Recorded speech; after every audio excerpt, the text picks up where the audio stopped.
so today we're going to do a short demonstration of how you use moments in everyday life.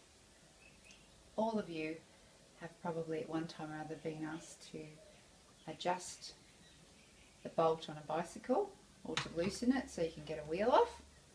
Okay, you grab yourself a spanner and you put the spanner on and then you push on it to turn. Now if you haven't done this, you're going to have a go at doing it today.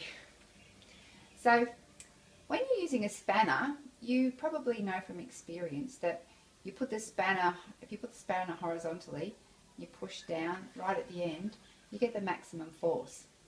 If you grab the spanner up here and try and push here, you actually have to push a lot harder. Of course, that's because the moment or the twisting that you're achieving is actually the product of the length of the moment arm plus the force. So if you've got a nice long moment arm, your force doesn't have to be as long to get the same amount of twisting as if you've got a short moment arm. So if you hold the spanner out here, it's more efficient for you.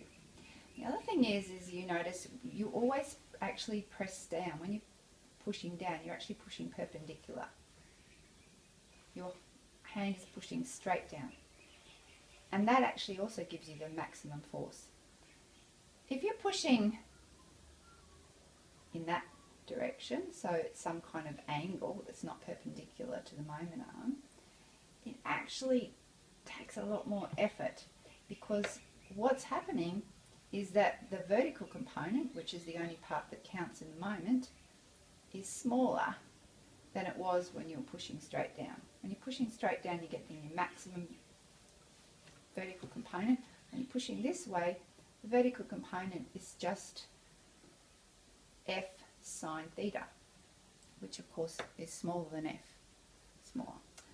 So, and the reason you only, of course, use the vertical component is because there is no horizontal component of the moment. Any force that you apply along the same axis as the moment arm, so that way, along the axis, you don't twist the bolt. There is no moment.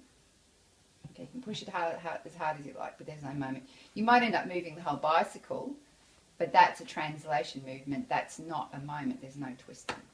So you know from experience, or if you don't, you can try this today, that if you push straight down, you get the maximum twist.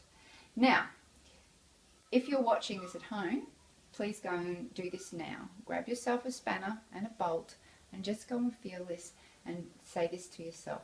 The moment is the force down times the moment arm. And if I push in an oblique direction, the moment is just the vertical component of that oblique times the length of the moment arm. The vertical moment of an oblique force is always less than the force itself, because if you're pushing that way with that force, the vertical component is just F sine theta, which is less than the force.